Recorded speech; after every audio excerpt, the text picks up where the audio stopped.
hướng phát triển tương lai của Dương Tử và Tiêu Chiến sẽ như thế nào. Ánh hào quang của thần tượng đã phai nhạt và kỹ năng diễn xuất đã trở thành tấm hộ chiếu mới. Dương Tử đang tập trung vào các chủ đề hiện thực, hướng tới các giải thưởng chính thống, trong khi Tiêu Chiến đang mở rộng phạm vi của mình trên nhiều thể loại.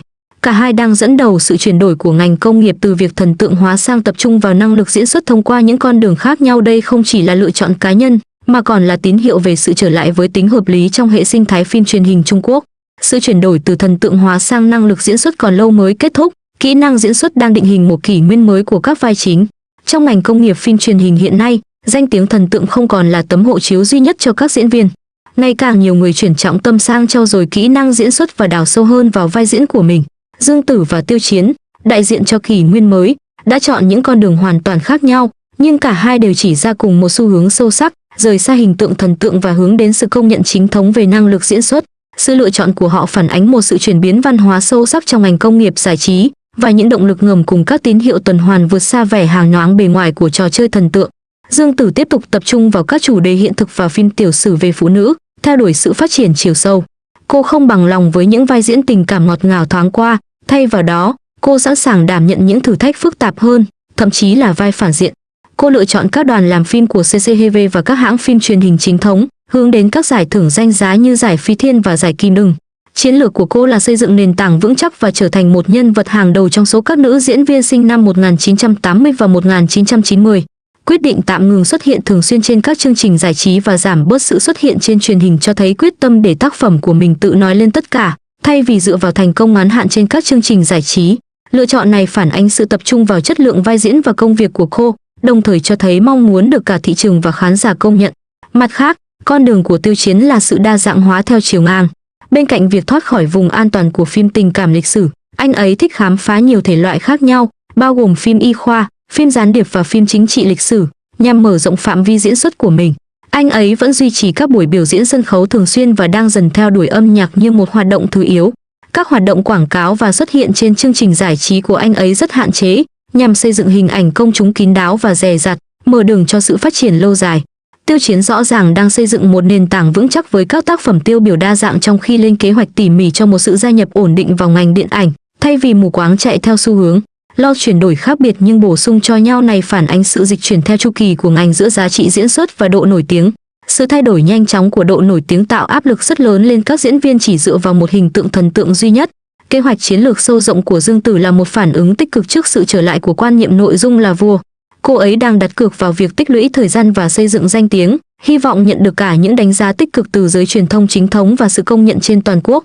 Cách tiếp cận chuyên sâu này xuất phát từ sự tôn trọng của ngành công nghiệp giải trí truyền thống đối với chiều sâu của vai diễn và tính chuyên nghiệp của diễn viên, đồng thời cho thấy nhu cầu cải thiện kiểm soát chất lượng trong phim truyền hình Trung Quốc và ngành công nghiệp văn hóa nói chung. Mặt khác, Tiêu Chiến thể hiện cách tiếp cận đa chiều đối với những thay đổi theo chu kỳ, nỗ lực tìm kiếm sự hỗ trợ đa dạng trong bối cảnh bất ổn. Những đột phá của anh ấy trong nhiều thể loại và quá trình đào tạo sân khấu lâu dài phản ánh sự đánh giá hợp lý về nhu cầu đa dạng của thị trường tương lai.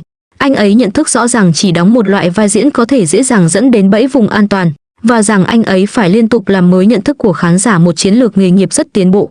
Đặc biệt với sự phân mảnh ngày càng tăng của các thể loại phim và truyền hình, việc khám phá theo nhiều hướng đã mang lại cho anh ấy nhiều không gian phát triển hơn, đồng thời bù đắp hiệu quả những rủi ro do sự sụt giảm mức độ nổi tiếng gây ra. Đáng chú ý hơn, cả Dương Tử và Tiêu Chiến đều gần như nhất trí hạ thấp tầm quan trọng của các chương trình giải trí và hình tượng thần tượng, thể hiện sự đồng thuận ngày càng tăng giữa các nghệ sĩ đương đại về việc giảm bớt tầm quan trọng của sự nổi tiếng. Việc họ tập trung hợp tác chiến lược với các nền tảng chính thống và CCTV phản ánh nhu cầu ngày càng tăng của ngành công nghiệp về chất lượng nội dung cao hơn. Hơn nữa, việc tránh lặp lại hình ảnh cặp đôi màn ảnh cũ và thận trọng với các dự án mang nặng cảm xúc cho thấy tư duy trưởng thành của các ngôi sao nổi tiếng thế hệ mới về quản lý hình ảnh và kế hoạch sự nghiệp dài hạn. Sự chuyển đổi này về cơ bản là sự thích nghi sâu sắc với hệ sinh thái của ngành công nghiệp điện ảnh và truyền hình. Các nền tảng nội dung ổn định và các giải thưởng uy tín tạo thành những điểm nút mới về vốn và sự công nhận. Để các diễn viên nổi bật, họ phải cân bằng giá trị thương mại và văn hóa. Doanh thu phòng vé và lượng người xem không còn là những chỉ số duy nhất, người ta chú trọng hơn đến danh tiếng, sự lan tỏa và tầm ảnh hưởng quốc tế. Chiến lược của Dương Tử và Tiêu Chiến đáp ứng xu hướng này từ các khía cạnh khác nhau, phản ánh giai đoạn cạnh tranh chất lượng cao hiện nay trong ngành công nghiệp điện ảnh và truyền hình Trung Quốc. Sự phán xét của dư luận luôn đi trước sự thật, những lời chỉ trích xuất hiện trước, sau đó mới có lời đính chính, và phải mất đến 4 năm mới bắt kịp. Sau bộ phim Trần Tình Lệnh năm 2019, anh ấy đột nhiên trở thành tâm điểm chú ý của công chúng chỉ sau một đêm. Cùng với sự nổi tiếng, bên cạnh những lời tán dương là một loạt những lời lẽ ác ý, tin đồn, bôi nhọ, lăng mạ và phỉ báng. Cái mác mà người ta gắn cho anh trong ngành giải trí luôn nhất quán, ngôi sao câu view, một thuật ngữ mà nhiều người đánh đồng với không có kỹ năng diễn xuất. Anh ấy không được đào tạo bài bản, anh ấy ra mắt trong một nhóm nhạc nam và chuyển hướng sự nghiệp giữa chừng. Trong một thời gian dài, xuất thân này trở thành lý do duy nhất để người khác chỉ trích anh. Họ không quan tâm anh đóng phim gì, chỉ quan tâm anh đến từ đâu. Đối mặt với điều này, anh hầu như không có bất kỳ lời bào chữa công khai nào. Năm 2021, anh đã đưa ra một lựa chọn khiến nhiều người ngạc nhiên, tham gia diễn xuất trên sân khấu. Vở kịch Giấc mơ như mơ, một tác phẩm của đoàn kịch Dương Hoa, là một buổi biểu diễn kéo dài 8 tiếng đồng hồ trên sân khấu hình tròn và không có cảnh quay lại. Đây là một thách thức lớn đối với bất kỳ diễn viên nào, huống chi là một diễn viên trẻ được mệnh danh là ngôi sao bán vé. Ông Wang Keon, người sáng lập đoàn kịch Dương Hoa, sau này đã nhớ lại một số chi tiết. Năm đó, vở kịch được giản dựng lại, về lý thuyết cần 1 tháng rưỡi thời gian tập luyện. Tuy nhiên, việc hơn 30 diễn viên cùng lúc phối hợp một lịch trình dài như vậy là quá khó, cuối cùng họ chỉ xoay sở được 17 ngày. Siêu Gian đã tạm dừng tất cả công việc cá nhân và ở lại với đoàn kịch suốt thời gian đó. Trong chặng lưu diễn tại Thanh Đảo, anh đã hủy bỏ các lịch trình khác và đến nhà hát sớm mỗi ngày để tập luyện thêm, kéo dài thời gian tập luyện nửa ngày của mình thành cả ngày. Ông Wang Keon cho biết, trong khi nhiều diễn viên thậm chí còn chưa học thuộc lời thoại, Siêu Gian đã thuộc lòng tất cả. Anh là người đầu tiên học thuộc lòng vở kịch 8 tiếng đồng hồ này. Trên sân khấu, không có cận cảnh, không có chỉnh sửa âm thanh hậu kỳ, từng câu thoại, từng cử động đều phải được truyền tải trực tiếp đến tai và mắt của khán giả ở hàng ghế cuối cùng. Màn trình diễn toàn cảnh có nghĩa là khán giả ngồi ở mọi phía, bạn không bao giờ biết có bao nhiêu ánh mắt đang dõi theo mình từ góc độ nào. Dưới áp lực này, thư giãn là điều không thể, cách duy nhất là rèn luyện mọi thứ thành phản xạ tự nhiên. Siêu San đã làm được điều đó. Nhiều khán giả đến xem buổi diễn tập của anh ở Vũ Hán với những định kiến ban đầu cuối cùng đã bị lay động bởi sự hiện diện vững chắc trên sân khấu của anh, lối diễn đạt trôi chảy và ổn định, nhịp điệu sân khấu tuyệt vời và phong thái thoải mái, tự nhiên. Trong thời gian đó, không ai còn nhắc đến cụm từ ngôi sao giao thông nữa. Ánh đèn sân khấu chiếu sáng anh, khán giả dõi theo anh và anh đứng đó biểu diễn suốt 8 tiếng đồng hồ, chứng minh một điều một cách đơn giản nhất anh ấy có thể làm được. Những gì anh ấy thu được từ các buổi biểu diễn trên sân khấu dần dần được áp dụng vào diễn xuất điện ảnh và truyền hình của anh ấy. Để chuẩn bị cho vai diễn Quách Tĩnh trong Bô Sao huyền thoại Xạ Điêu Bô Sao, anh đã tham gia cùng đoàn làm phim trong quá trình huấn luyện chuyên sâu hơn 2 tháng trước đó.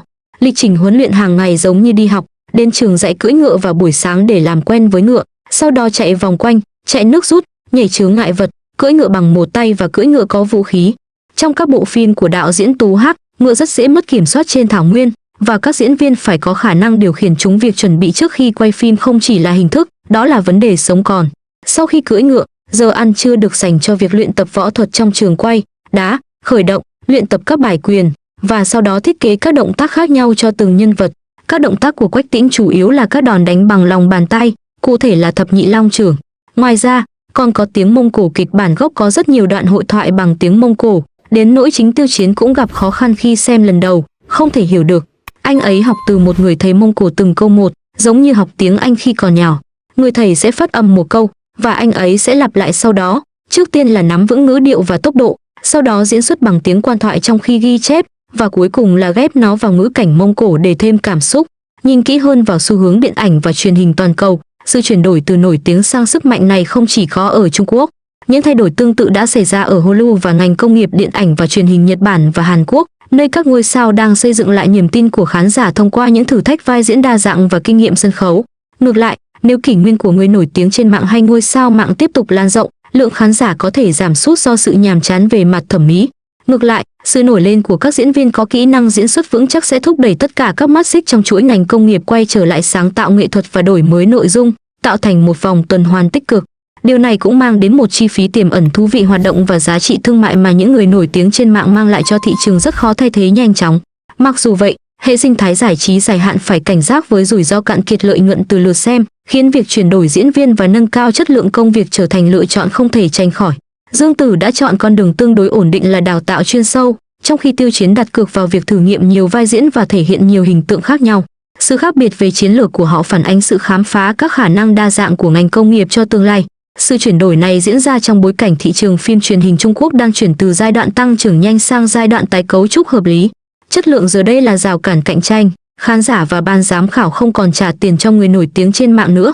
Kỹ năng diễn xuất đã trở thành tài sản quý giá nhất, không thể tránh khỏi. Những lựa chọn của Dương Tử và Tiêu Chiến không chỉ đơn thuần là kế hoạch sự nghiệp cá nhân. Họ đang định hình một hệ sinh thái mới cho các diễn viên và dẫn dắt ngành công nghiệp điện ảnh trở lại với những giá trị cốt lõi một cách hợp lý hơn. Điều này đánh dấu sự kết thúc của kỷ nguyên chỉ dựa vào danh tiếng và sự khởi đầu của kỷ nguyên tài năng thực sự. Tương lai của điện ảnh và truyền hình đang chờ đợi sự xuất hiện của nhiều nhân vật lãnh đạo tài năng như vậy.